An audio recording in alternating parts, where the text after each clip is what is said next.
Patrick 79. Chapter 10.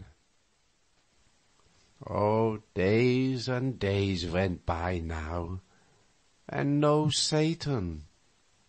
It was dull without him, but the astrologer, who had returned from his excursion to the moon, went about the village, braving public opinion, and getting a stone in the middle of his back now and then, when some witch-hater got a safe chance to throw it and dodge out of sight.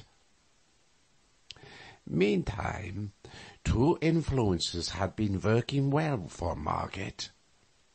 That Satan, who was quite indifferent to her, had stopped going to her house after a visit or two had hurt her pride, and she had set herself the task of banishing him from her heart. Reports of Wilhelm Meidling's dissipation, brought to her from time to time by old Ursula, had touched her with remorse, jealousy of Satan being the cause of it. And so now, these two matters working upon her together, she was getting a good profit out of the combination. Her interest in Satan was steadily cooling. Her interest in Wilhelm was steadily warming. All that was needed to complete her conversion was that Wilhelm should brace up and do something that should cause favorable talk and incline the public towards him again. Oh, the opportunity came now. Margaret sent and asked him to defend her uncle in the approaching trial, and he was greatly pleased, and stopped drinking and began his preparations with diligence. With more diligence than hope, in fact, for it was not a promising case. He had many interviews in his office with Seppi, and me, and thrashed out our testimonies pretty thoroughly, thinking to find some valuable grains among the chaff. But the harvest was poor, of course. If Satan would only come, that was my constant thought. He could invent some way to win the case, for he had said it would be won, so he necessarily knew how it could be done. But the days dragged on, and still he did not come. Of course, I did not doubt that it would win, and that Father Peter would be happy for the rest of his life, since Satan had said so. Yet I knew I should be much more comfortable if he would come and tell us how to manage it. It was getting high time for Father Peter to have a saving chance towards happiness, for by general report he was worn out with his imprisonment and the ignominy that was burdening him, and was like to die of his miseries unless he got relief soon. At last the trial came on, and the people gathered from all around to witness it, many of them strangers from considerable distances. Yes, everybody was there except the accused. He was too feeble in body for the strain. But Margaret was present, and keeping up her hope and her spirit the best she could. The money was present too. It was emptied on the table, and was handled and caressed and examined by such as were privileged. The astrologer was put in the witness box, He had on his best hat and robe for the occasion. "You claim that this money is yours?" "I do." "How did you come by it?" "I found the bag in the road when I was returning from a journey." "When?" "Oh, it was more than 2 years ago." "And what did you do with it?" "I brought it home and hid it in a secret place, in my observatory, intending to find the owner if I could." "You endeavored to find him?" "I made diligent inquiry during several months, but nothing came of it." "And then?" "I thought it not worthwhile to look further, and was minded to using the money in finishing the wing of the foundling asylum connected with the priory and nunnery. So I took it out of its hiding place and counted it to see if any of it was missing. And then—" "Why do you stop? Proceed." "No, well, I am sorry to have to say this, but just as I had finished and was restoring the bag to its place, I looked up, and there stood Father Peter behind me." Oh, several murmured, "Oh, that's bad," but others answered, but he is such a liar." "And that made you uneasy?" "Oh, no. I thought nothing of it at the time, for Father Peter often came to me, unannounced, to ask for a little help in his need." Margaret blushed crimson at hearing her uncle falsely and impudently charged with begging, especially from one he had always denounced as a fraud, and was going to speak, but remembered herself in time, and held her peace. Well, proceed." "In the end, I was afraid to contribute the money to the foundling asylum, but elected to wait yet another year and continue my inquiries. When I heard of Father Peter's find, well, I was glad, and no suspicions entered my mind. When I came home a day or 2 later and discovered that my own money was gone, I still did not suspect until 3 circumstances connected with Father Peter's good fortune struck me as being singular coincidences." "Oh, pray name them." Father Peter had found his money in a path. I had found mine in a road. Father Peter's find consisted exclusively of gold ducats. Mine also. Father Peter found 1,107 ducats.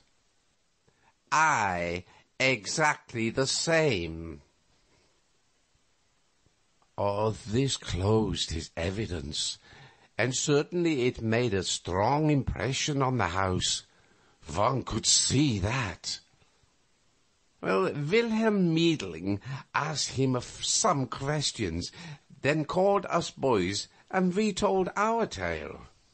Oh, it made the people laugh, and we were ashamed. We were feeling pretty badly anyhow, because Wilhelm was hopeless, and showed it. He was doing as well as he could, poor young fellow, but nothing was in his favor. And such sympathy as there was now plainly not with his client. It might be difficult for court and people to believe the astrologer's story, considering his character, but it was almost impossible to believe Father Peter's. We were already feeling badly enough, but when the astrologer's lawyer said he believed he could not ask us any questions, for our story was a little delicate, and it would be cruel for him to put any strain upon it, everybody tittered, and it was almost more than we could bear. Then he made a sarcastic little speech, and got so much fun out of our tale, and it seemed so ridiculous and childish and every way impossible and foolish, that it made everybody laugh till the tears came. And at last Margaret could not keep up her courage any longer, but broke down and cried. Oh, I was so sorry for her. Now, I noticed something that braced me up. It was Satan, standing alongside of Wilhelm. Oh, there was such a contrast.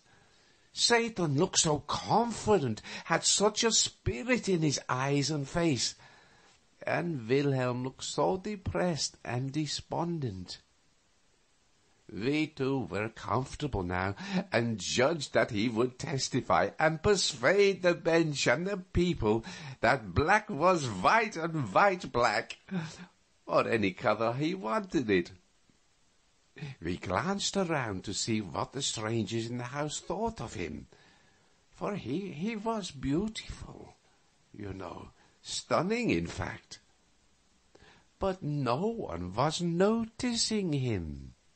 So we knew by that he was invisible.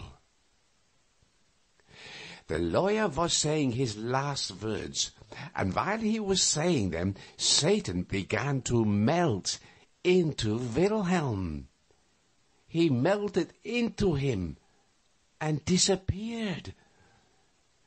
Then there was a change, when his spirit began to look out of Wilhelm's eyes. That lawyer finished quite seriously and with dignity. He pointed to the money and he said, "The love of it is the root of all evil. There it lies, the ancient tempter, newly red with the shame of its latest victory, the dishonor of a priest of God, and his two poor juvenile helpers in crime. If it could but speak, let us hope that it would be constrained to confess that of all its conquest, this was the basest and the most pathetic." Oh, he sat down.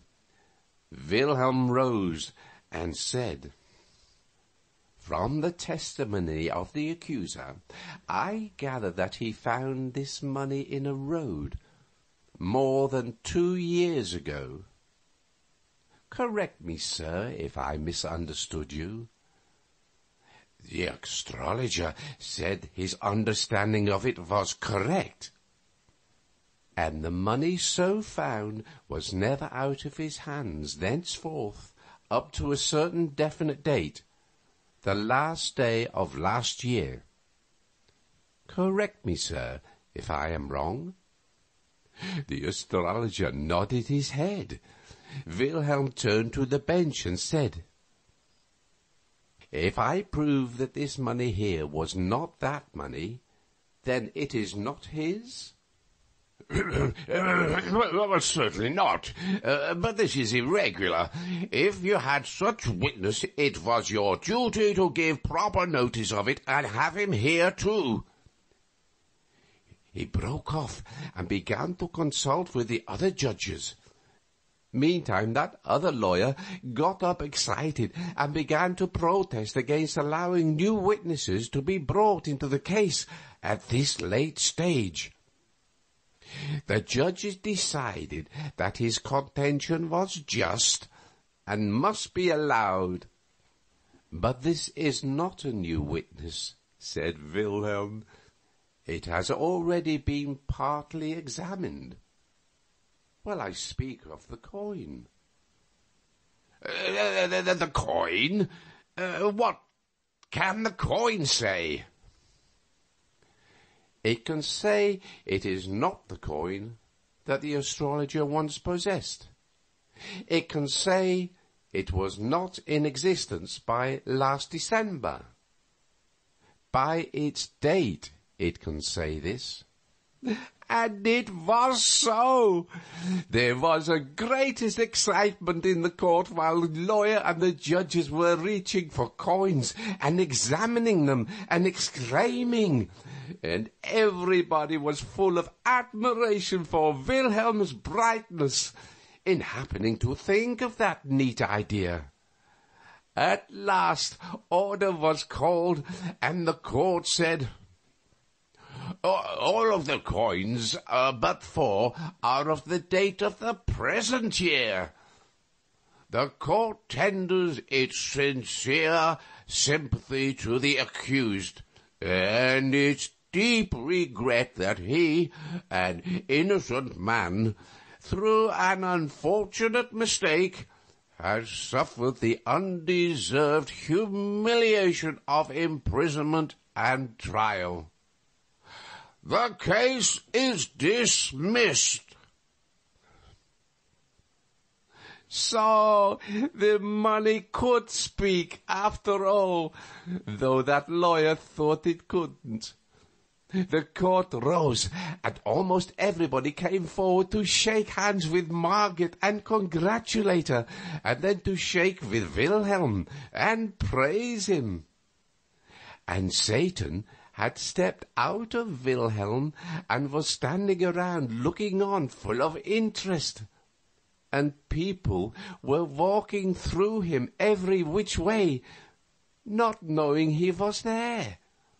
And Wilhelm could not explain why he only thought of the date on the coins at the last moment, instead of earlier. He said it just occurred to him, all of a sudden, like an inspiration, and he brought it right out without any hesitation, for although he didn't examine the coins, he seemed somehow to know it was true. Oh, that was honest of him, and like him. Another would have pretended he had thought of it earlier, and was keeping it back for a surprise. He had dulled down a little now, well, not much, but still you could notice that he hadn't that luminous look in his eyes that he had while Satan was in him. He nearly got it back, though, for a moment when Margaret came and praised him and thanked him and couldn't keep him from seeing how proud she was of him. And the astrologer went off dissatisfied and cursing, and Solomon Isaacs gathered up the money and carried it away. It was Father Peter's for good and all now. Satan was gone. I judged that he had spirited himself away to the jail to tell the prisoner the news. And in this I was right. Margaret and the rest of us hurried thither at our best speed, in a great state of rejoicing. Well, what Satan had done was this. He had appeared before the poor prisoner, exclaiming, "The trial is over, and you stand forever disgraced as a thief by the verdict of the court." Oh, the shock unseated the old man's reason.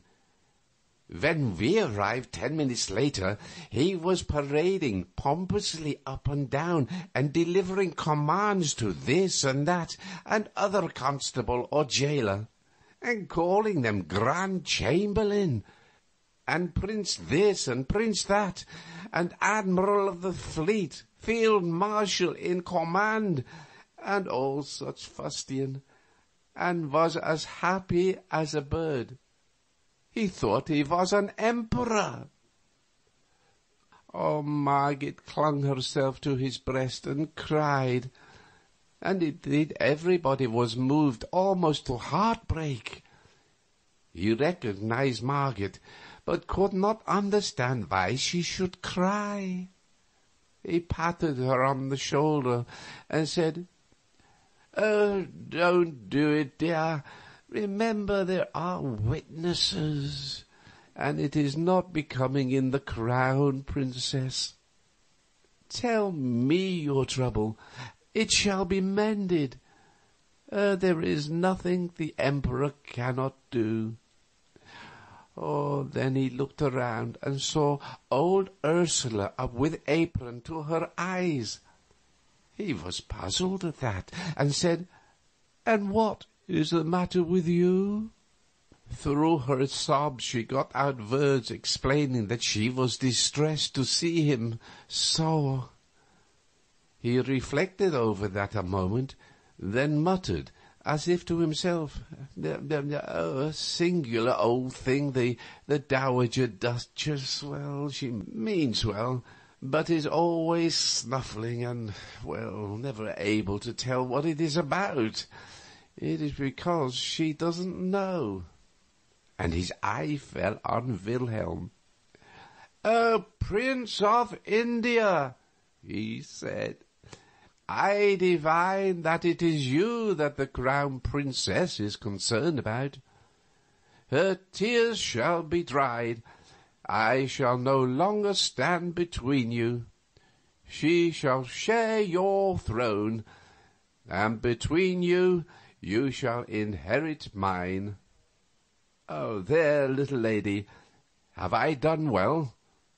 You can smile now, isn't it so?"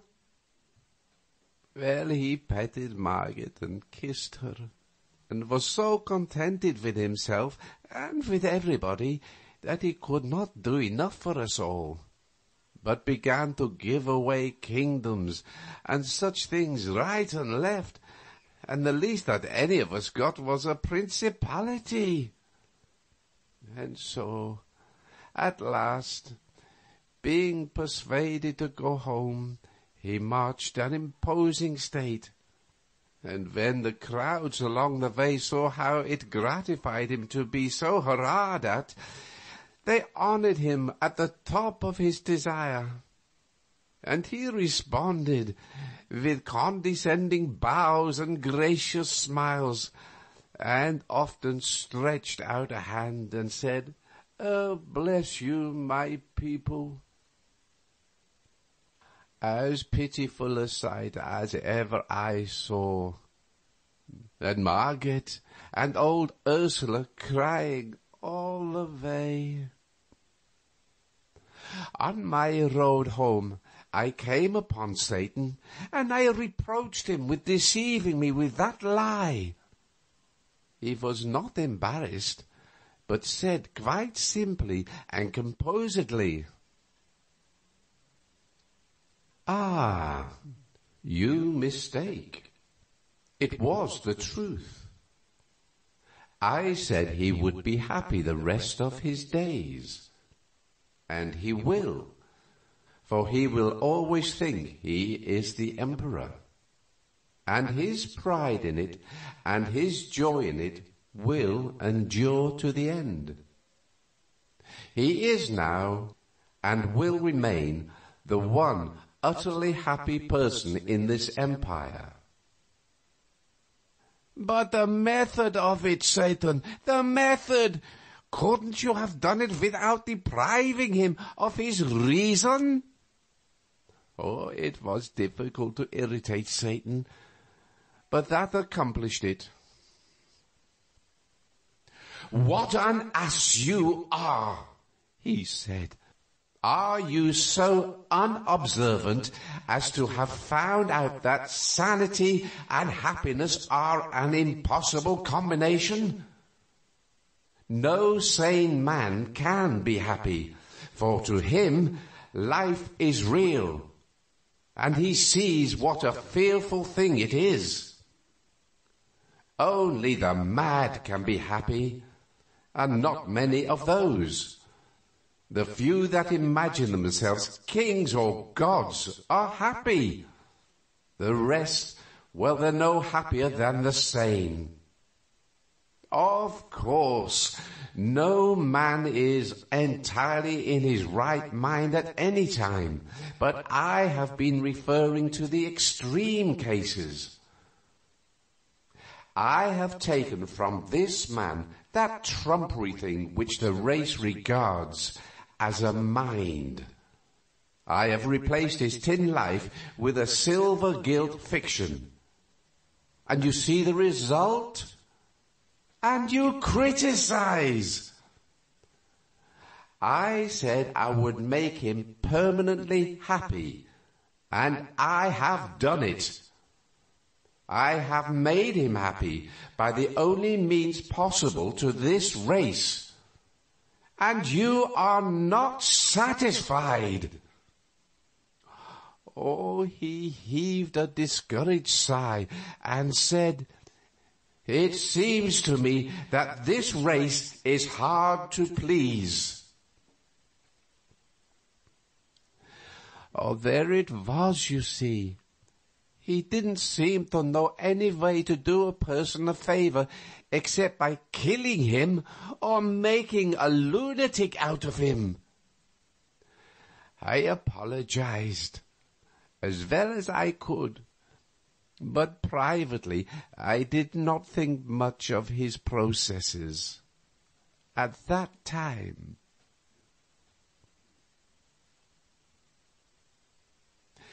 Satan was accustomed to say that our race lived a life of continuous and uninterrupted self-deception. It duped itself from cradle to grave with shams and delusions which it mistook for realities, and this made its entire life a sham.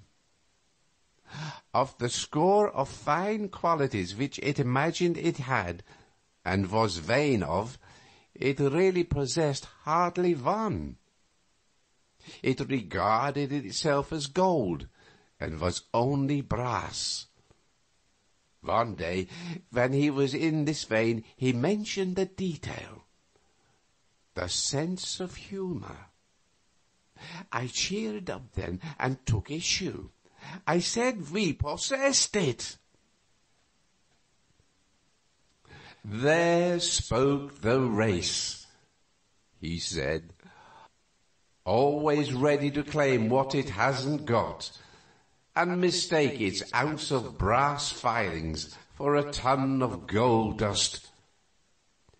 You have a mongrel perception of humor, nothing more. A multitude of you possess that. This multitude see the comic side of 1,000 low-grade and trivial things. Broad incongruities mainly, grotesqueries, absurdities, evokers of the horse laugh. The 10,000 high-grade comicalities which exist in the world are sealed from their dull vision. Will the day come when the race will detect the funniness of these juvenilities and laugh at them, and by laughing at them, destroy them? For your race, in its poverty, has unquestionably one really effective weapon: laughter. Oh, power, money, persuasion, supplication, persecution, these can lift at a colossal humbug, push it a little, weaken it a little, century by century. But only laughter can blow it to rags and atoms at a blast.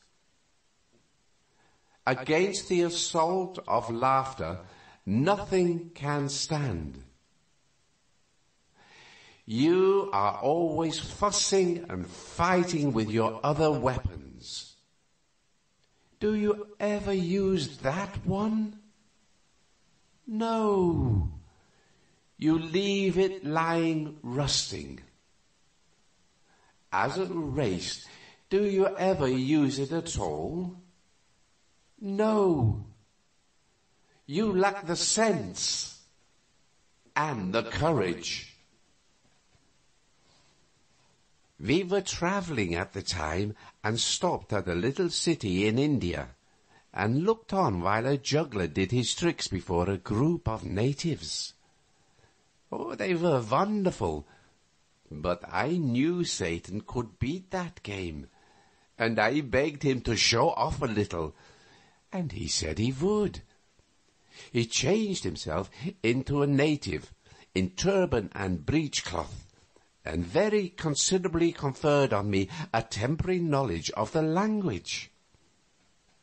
The juggler exhibited a seed, covered it with earth in a small flower pot, then put a rag over the pot.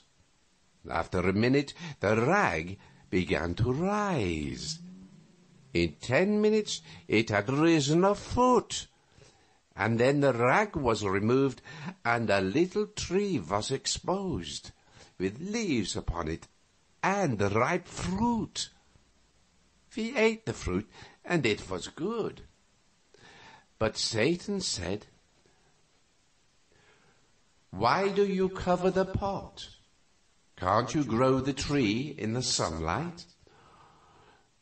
"No," said the juggler, "no one can do that." "You are only an apprentice. You don't know your trade. Give me the seed and I will show you." He took the seed and said, "What shall I raise from it?" "Oh, it is a cherry seed. Of course you will raise a cherry." "Oh no, that is a trifle. Any novice can do that. Shall I raise an orange tree from it?" "Oh, yes." And the juggler laughed. "And shall I make it bear other fruits as well as oranges?" "Oh, yes, if God wills, yes." And they all laughed. Satan put the seed in the ground, put a handful of dust on it, and said, "Rise." A tiny stem shot up and began to grow, and grew so fast that in 5 minutes it was a great tree, and we were sitting in the shade of it. There was a murmur of wonder. Then all looked up and saw a strange and pretty sight, for the branches were heavy with fruits of many kinds and colors: oranges, grapes, bananas, peaches, cherries, apricots, and so on. Baskets were brought, and the unlading of the tree began, and the people crowded around Satan and kissed his hand and praised him, calling him the Prince of Jugglers. The news went about to the town, and everybody came running to see the wonder, and they remembered to bring baskets too. But the tree was equal to the occasion. It put out new fruits as fast as any were removed. Baskets were filled by the score, by the 100. But always the supply remained undiminished. At last, a foreigner in white linen and sun helmet arrived, and exclaimed angrily, "Oh, get away from here! Clear out, you dogs! The tree is on my land and is my property." The natives put down their baskets and made humble obeisance. Satan made humble obeisance too, with his fingers to his forehead in the native way, and said, "Oh, please let them have their pleasure for an hour, sir. Only that, and no longer. Afterwards you may forbid them, and you will still have more fruit than you and the state together can consume in a year." Oh, this made the foreigner very angry, and he cried out, "Who are you, you vagabond, to tell your betters what they may do and what they mayn't?" And he struck Satan with his cane, and followed this error with a kick. Oh, the fruits rotted on the branches, and the leaves withered and fell. The foreigner gazed at the bare limbs with the look of one who is surprised and not gratified. And Satan said, "Take good care of the tree, for its health and yours are bound together. It will never bear fruit again, but if you tend it well, it will live long. Water its roots once in each hour every night, and do it yourself. It must not be done by proxy, and to do it in daylight will not answer. If you fail only once in any night, the tree will die, and you likewise.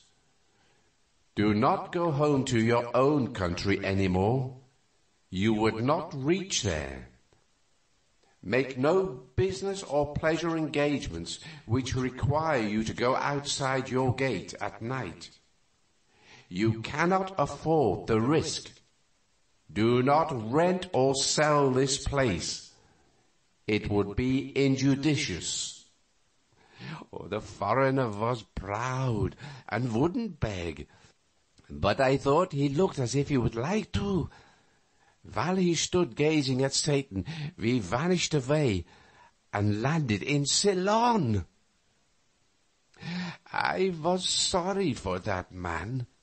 Sorry Satan hadn't been his customary self and killed him or made him a lunatic. It would have been a mercy. Satan overheard the thought and said, "I would have done it, but for his wife, who has not offended me. She is coming to him presently from their native land, Portugal. She is well, but she has not long to live, and has been yearning to see him and persuade him to go back with her next year. She will die without knowing he can't leave that place. He won't tell her. He will not trust that secret with anyone. He will reflect that it could be revealed in sleep, in the hearing of some Portuguese guest servant, some time or other."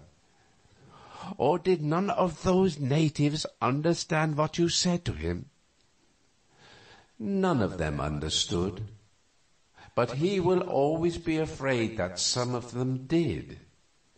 That fear will torture him, for he has been a harsh master to them. In his dreams he will imagine them chopping his tree down. That will make his days uncomfortable. I have already arranged for his nights. It grieved me, though not sharply, to see him take such a malicious satisfaction in his plans for this foreigner. "Does he believe what you told him, Satan?" He thought he didn't, but our vanishing helped. The tree, where there had been no tree before, that helped. The insane and uncanny variety of fruits, and sudden withering, all these things are helps. Let him think as he may, reason as he may, one thing is certain: he will water the tree. But between this and night he will begin his changed career with a very natural precaution for him.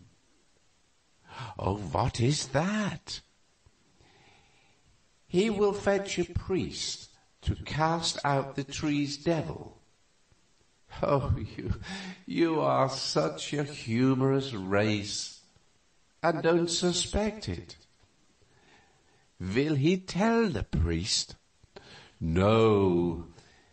He will say a juggler from Bombay created it, and that he wants the juggler's devil driven out of it, so that it will thrive and be fruitful again.